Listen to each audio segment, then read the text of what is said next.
Dia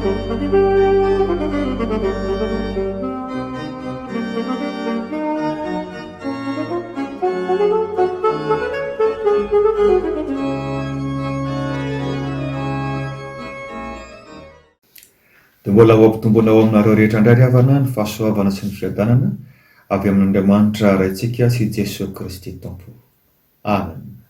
Dia faly mamangy anao amin'ny alalan'izao vidéo izao indray amin'ity zoma masina 10 aprily 2024 ity, izay hibanjinantsika ny lohahevitra hoe nanolotra ny ainy hatao sorona Jesosy Kristy.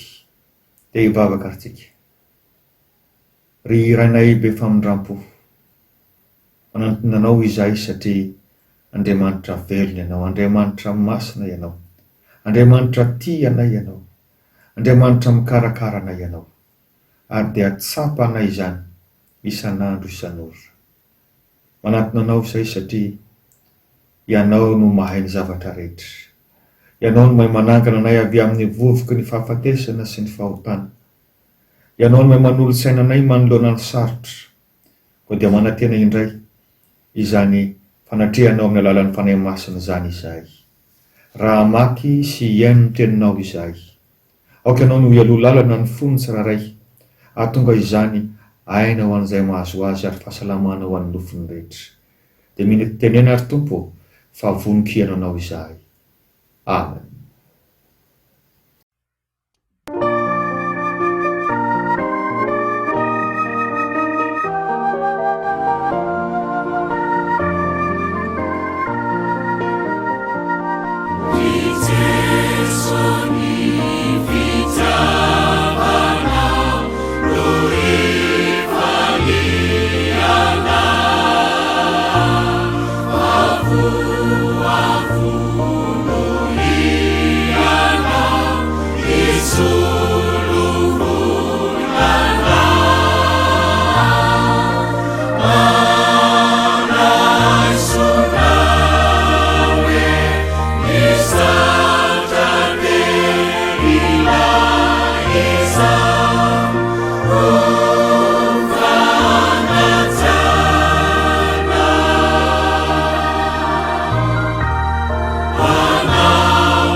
Iroso amin'ny famakiana ny tenin'Andriamanitra ary sika ry havana.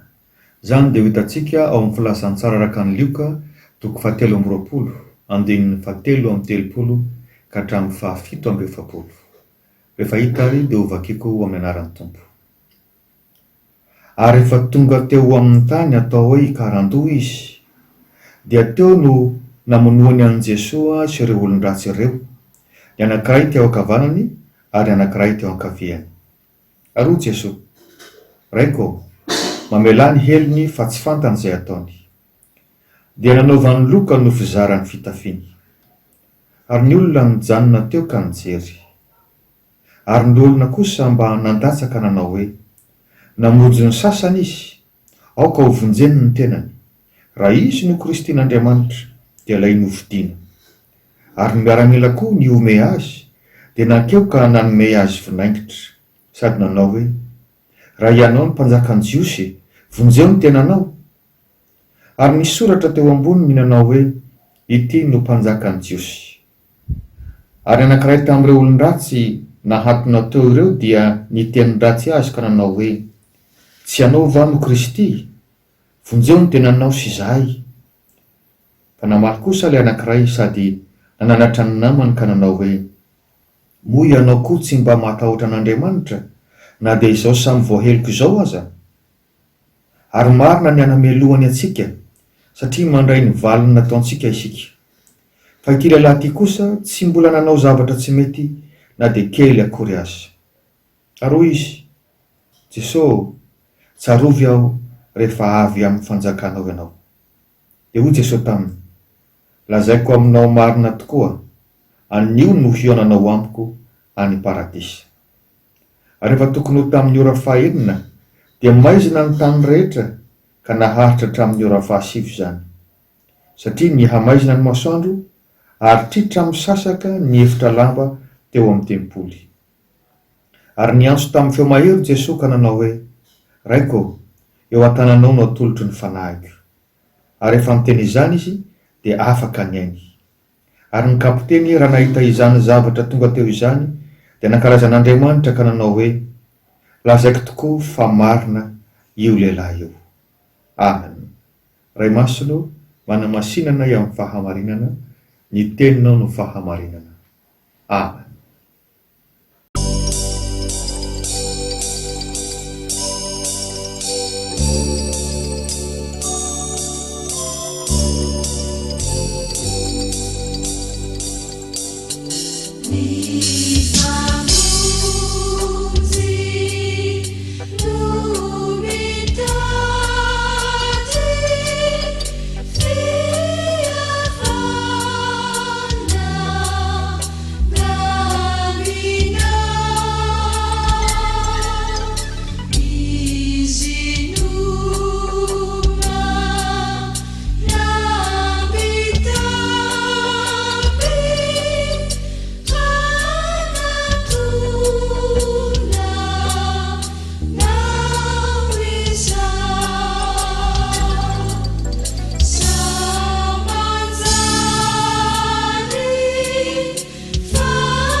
Araka izay fanambakena teo riavana ny filazantsara araka ny Lioka toko 7:20 andininy 7:30 ka hatramin'ny 7:70 no ampaherezan'ny tompo antsika indray anio.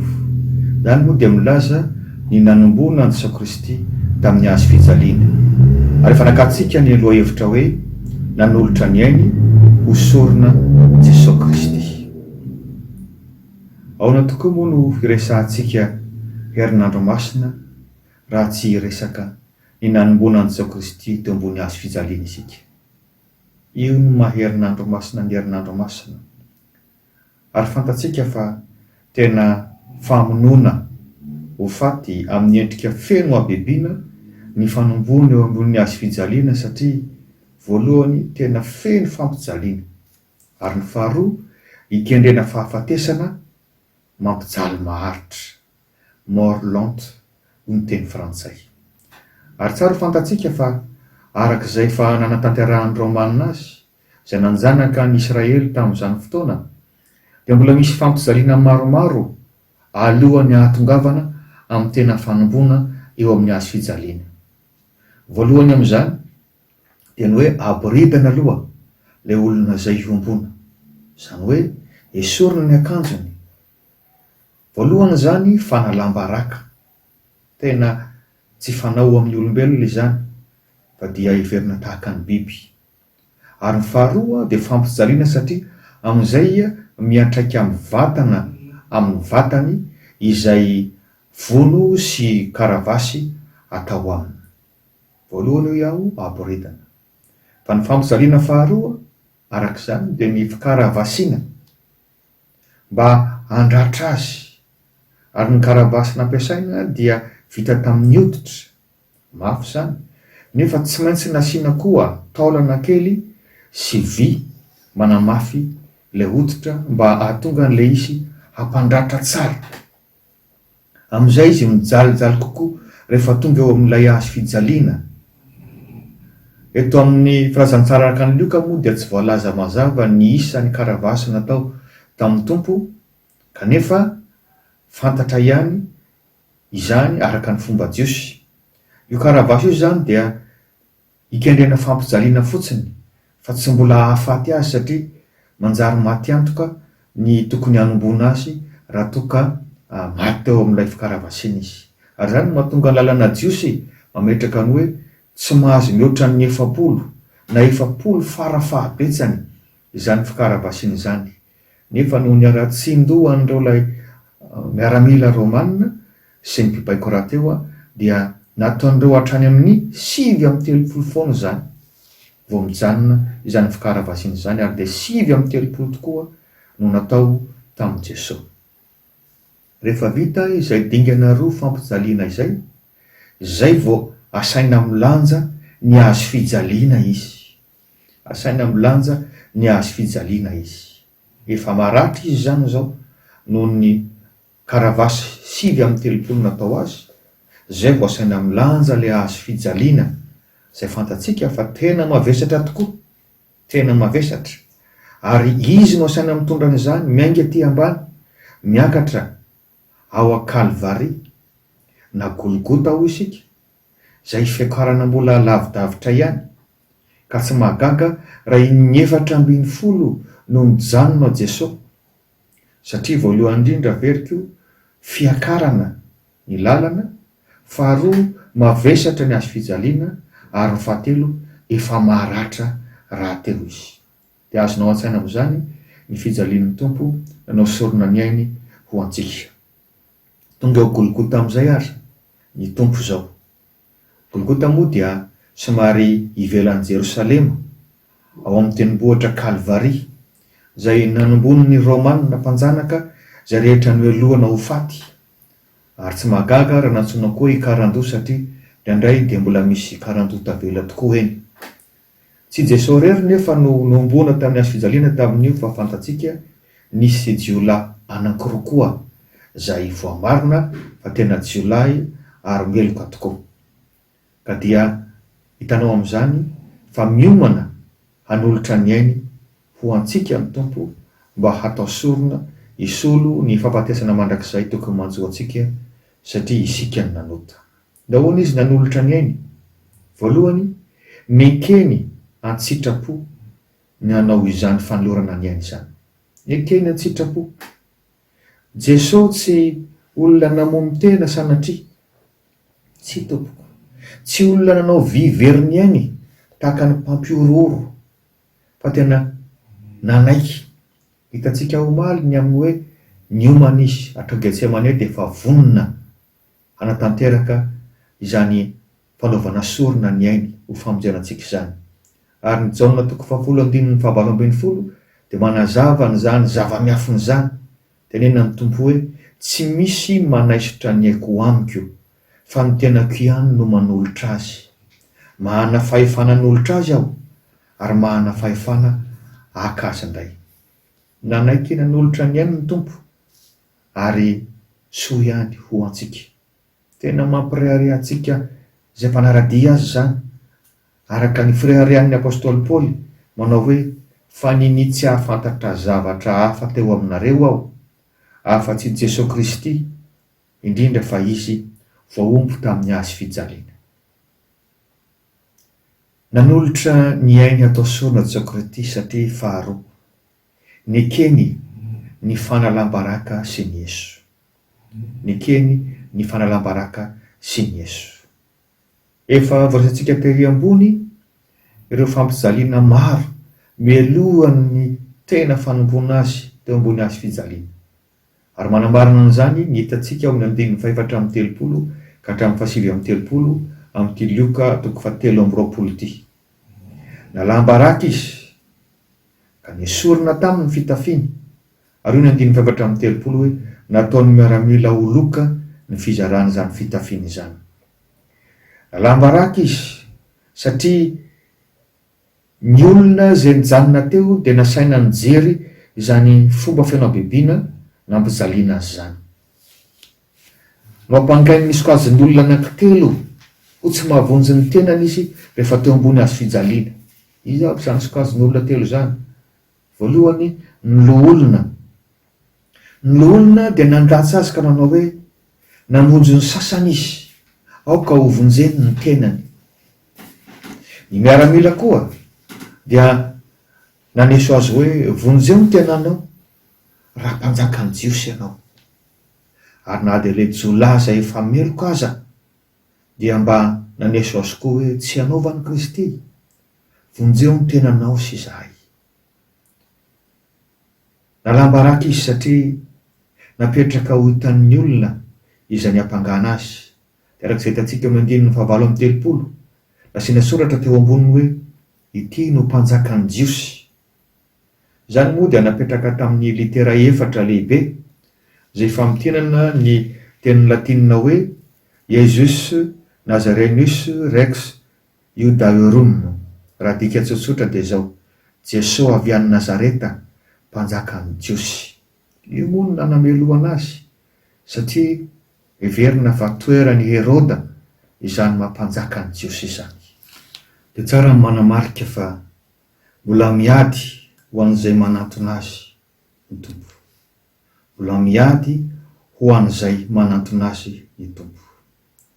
Anisan'izany ilay jiolahy nombona teo amin'ny ankavanany. Rehefa nahita sy naheno ilay jiolahy namany avy eo amin'ny ankavian'i Jesosy, naneso an' Jesosy, dia nanisy an'ilay namany manao hoe moa ianao tsy mba matahotra an'Andriamanitra, na dia samyzao voaheloka izao azy isika. Inona dikan'izany revana? Na tsiaro izy fa diso, na tsiaro izy fa mpanota, ary efa endrika fifonana izany ataon'izany. Dia nitohizany hoe marina ny enany hamelohana antsika, satria nandray ny valiny nataontsika isika. Fa ity lehilahy ity kosa mantsy an'i Jesosy tsy mbola nanao zavatra tsy mety na dia kely akory aza. Dikan'izany niaiky koa izy fa tsy mba nanota Jesosy, tena zanak'Andriamanitra, tena Tompo Jesosy. Ary dia ny faranany tamin'ny fangatahana famonjeny izany, nitenenany hoe Jesosy, tsarovy aho rehefa avy amin'ny fanjakanao ianao. Izany hoe mino izy fa afaka manokatra ny varavaran'ny lanitra, afaka manome fiainana mandrakizay ho azy Jesosy Kristy, na dia samy handalo fahafatesana voalohany aza izy ireo. Avy hatrany dia nibalian'i Jesosy Kristy tamin'ny fahefana izany manao hoe lazaiko aminao marina tokoa, anio no fiainanao amiko any paradisa. Aseho an'i Jesosy fa mahana fahefana manokatra ny lanitra tokoa izy. Farany ravana nanolotra ny ainy ho antsika hatao sorona Jesosy Kristy, ary dia nasehony fa tena Tompo izy tamin'izany. Tena programan'izy sy Andriamanitra ray izao, ka tamin'ny fotoana izay hahafatesany dia no amazinina nandritry ny adiny 3 ny masoandro. Tsy misy zanak'olombelona mahavita an'izany fa maneho ny herin'ny Andriamanitra. Nasehony fa tena Andriamanitra izy satria na dia ny lamba manelanelana amin'ny fidirana ao amin'ny toerana masina indrindra ao amin'ny tempoly aza, zay misy ny vata fanekena, misy ny oronatsoratra masina zay manambara ny fanatrehan'Andriamanitra ao amin'ny tempoly, dia nataony tritra nanomboka hatrany amin'ny farany ambony ka hatrany amin'ny farany ambany no voalaza amin'ny tenin'Andriamanitra. Mampiseho ny heriny Andriamanitra, mampiseho ny heriny Jesosy Kristy, ary nasehony fa tamin'ny fitiavana no nanaovany izany nanolorany ny ainy izany. Hitantsika amin'ny 1940 rehefa nanolotra ny aina izy, raiko eo am-pelatananao natolotry ny fanahiko, ary ny Jaona voalohany toko 7:5-20 dia manamarina izany fitiavana izany manao hoe izao no ahafantarantsika ny fitiavana, satria izy mantsy an' Jesosy no nanolotra ny ainy hamonjy atsika. Ary farany ny tena zava-dehibe dia ny hoe mahay manova ny fovato ho fonofo izy. Rehefa nisy ilay aizina, nisy ny horohorontany, dia natahotra ny kapiteny sy ny miaramila zay nampiseho ny heriny sy ny habibiny tamin'ny fampijaliana sy ny fanombonan Jesosy Kristy. Rehefa nahita an'izany rehetrarehetra izany dia niaiky fa marina Jesosy Kristy. Hitantsika amin'ny 7:70 mamarina izao texte tsika izao izany, niaiky fa tena zanak'Andriamanitra, tena tompo Jesosy Kristy. Ravana izao no lazainy atao mpamaranana, miariary zao fa nanolotra ny ainy atao sorona ho antsika Jesosy Kristy. Antsitrapo sy ampitiavana nanaovana izany, ary tsy maintsy nandalo fanalam-baraka, fampijaliana, fanesoana izany, dia nikeny ampitiavana. Ary mandraky ty ny androany dia mbola vonona izy zay mpanota mibebaka tahaka ity jolaty ao ankavanany ity. Vavolombelona fa tena Andriamanitra tokoa Jesosy Kristy. Ianao angamba mety mbola miteny na mety mbola mieritreritra hoe raha zay raha tsy vitako izay ve handray antsony ny tompo. Ianao ve dia ho ratsy ny oreto nolay jolaty ao ankavanana zay efa voamarina fa tena jiolahy ary meloka tokoa, dia nomeloana araka izany. Mety teny ianao hoe raha zay taona maro efa nandaozako ny fiangonana izay, tsy mbola manana finoanany amin'izany aho, ary fantatro fa ny am-piangonana any koa mbola misy olona ratsy, mbola misy olona be tsara velatsia. Raha izany no eritreritra ry havana, dia ny ainy Jesosy Kristy izay nafony ho anao tombony hazo fijaliana mihitsy no ataonao tsinotsinony, ataonao tsy misy vidiny. Dia vonona ny fandahatra amin'ny tompo ve ianao? Ho iarizy aminao hoe avia ary fandahatra isika. Na dia tahaka anjaky aza ny fahotanareo dia ho fotsy tahaka ny ero-panala, na dia mangatrakatraka tahaka ny sily aza dia ho tahaka ny volon'ondry fotsy, na dia mena midorehatra aza midika an'izany rehefa an'Andriamanitra no mamotsy izany, na dia fo vato tahaka an'ilay kapiteny sy ilay miaramila aza, rehefa tena mibanjina ny voninahitran'Andriamanitra ianao dia hainy manova an'izany ho fonofo. Koa manolora tena dia n'izao raha mbola lavitra azy ianao, ary aza miala amin'ny tsony raha efa akaiky azy ianao. Ho an'Andriamanitra iray ny voninahitra. Amen.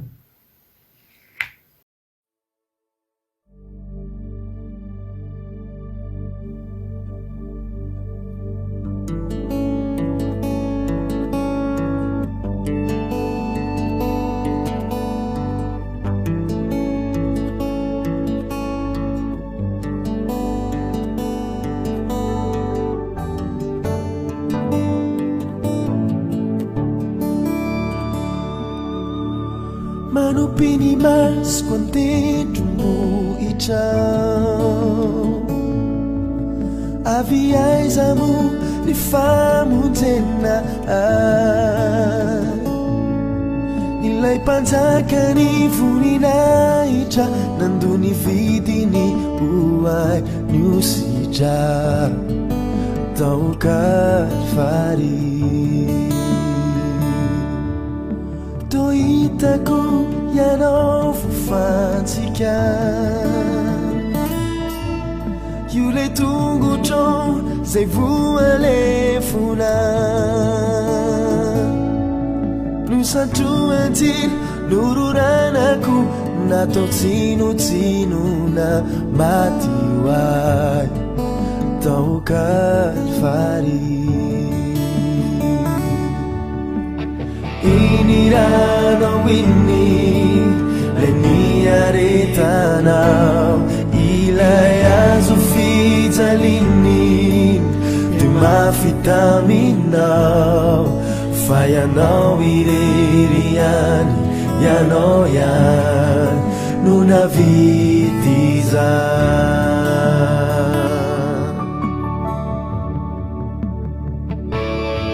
Lay diakapoka no fanasitranana, ny ranao latsaka no famelana eloka, ianao lay vato izay no lavin'ny olona, nefa tonga fehizoro zanak'ondry n'Andriamanitra. Iniranao inni lay niaretanao, ilay azo fijaliny dia mafitaminao, fa ianao irery ihany, ianao ihany no navidy izany. Iniranao inni lay niaretanao, ilay azo fijaliny dia mafitaminao, fa ianao irery ihany, ianao ihany no navidy izany. Jesosy io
vavaka sika riava, misaotra ry Tompo nampianatra anay fa nafoy zavatra rehetra ianao, ary nafoy hatramin'ny ainao hatao sorona mba hamonjena anay.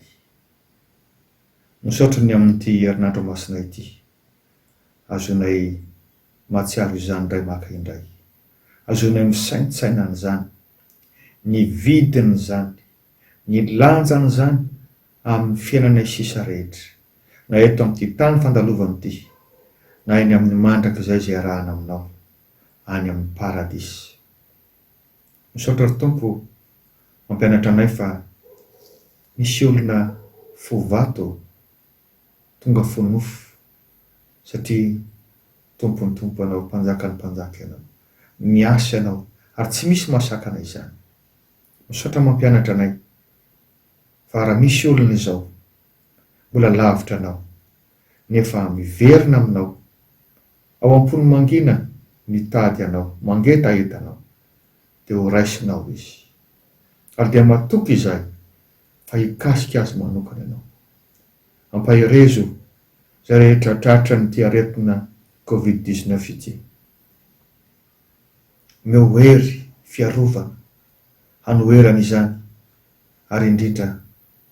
vangio manokana mba hatsiaro sy hitodika aminao, ka sady ho sitrana ny vatany no ho sitrana koa ny fosiny saina mampanahiny.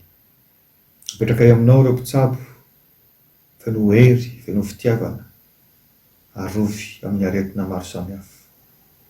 Apetraka eo aminao ny isa ny tokantrano, ny tsirairay ao amin'ny toerana izay tsy maintsy hiboana, omeo fitiavana, omeo fanetretena, omeo fifandeferana, ka ho lavitry ny ady sy ny korotana.